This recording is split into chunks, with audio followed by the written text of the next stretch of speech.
Hey, what's up everybody? Rob here from Ram Studio Comics. Welcome back. So in today's video, I just want to share this time lapse with you. And this is actually a character that I created for a series of lessons on rendering. So I just created these new lessons, my first traditional art course. It's actually on Skillshare and on my Gumroad. I'll make sure it's linked in the description box below. But I was pretty excited to do this, and because if you follow the channel, I do a lot of digital stuff, and all my courses, all my classes thus far have been all digital art. And so many people were requesting traditional art that I obviously started to draw more traditional art on the channel here, and then that ultimately led to me creating a series of classes. And just so you know, these are essentially focused around rendering, but we cover a lot of things like line clarity, what certain lines and certain shapes mean, how to convey certain moods, how to create certain textures and variation and contrast within your rendering.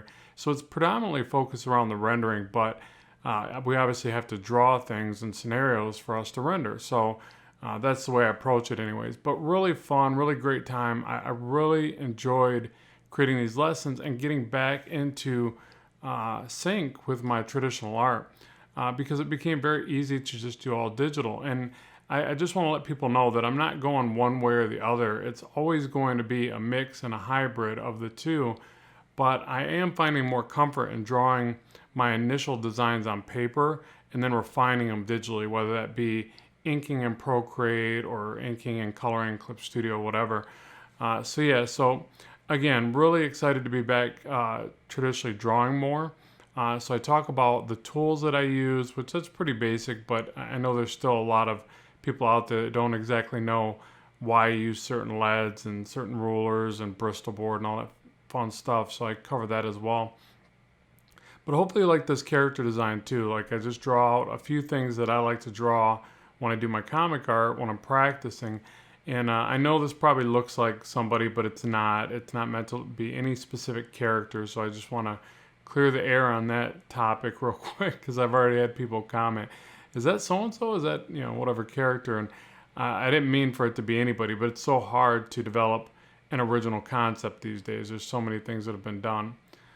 But here you see me taking like the technical pencil and getting in there and doing some of the rendering lines. And that's kind of the reason why I wanted to do a rendering class, is because rendering is one of the most fun aspects I have within my own art. Like I love it all, but I really love rendering. I don't know, something about it is like the icing on the cake, and it just really is kind of peaceful and relaxing for me to sit there and render things. It's probably why I tend to over-render certain aspects of my work, because I like it so much. Here I'm soft erasing with the kneaded eraser and then going back in. And in this area, I remember specifically talking about finding shapes. So I really want to keep exploring that idea, that just keep in mind that you don't need to feel like you got to get the best idea your first time round.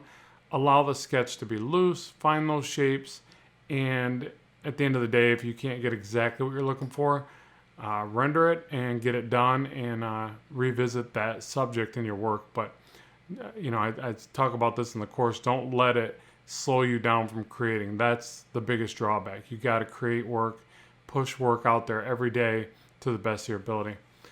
So yeah, I'd be really interested to know what you think about this. Keep in mind too, these courses are dynamic in nature. So if you have something you want to see covered and I can get that on the schedule, I will actually add it to the course so it continues to grow. And once you initially buy it, you're done. You don't have to buy anything else from that particular course. But each time I update it, you will get notified and you get those updates for free. And if you'd like me to see the work that you create while taking these classes, just make sure to tag me in the post. So at any rate, thanks very much for watching this video. As always, keep drawing, keep having fun, and I will talk to you soon.